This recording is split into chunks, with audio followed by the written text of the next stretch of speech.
Populasi penduduk dunia tahun 2020 itu 7,8 miliar menurut Taiminya Statistik. Lebih dari setengah perempuan. Sementara di Indonesia, populasinya 264.583.000. Hampir setengahnya atau sekitar 134 juta jiwa itu perempuan. Populasi di Sulawesi Utara itu 2.500.000 jiwa.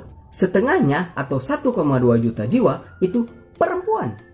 Dari 1,2 juta perempuan, sekitar 30% atau 360.000 jiwa adalah usia produktif antara 18 sampai 40 tahun.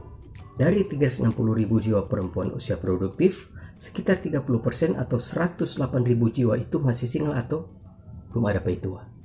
Kontorang masih jomblo.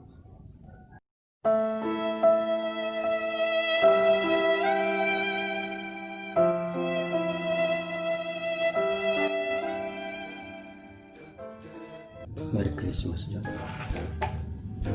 Merry Christmas, John.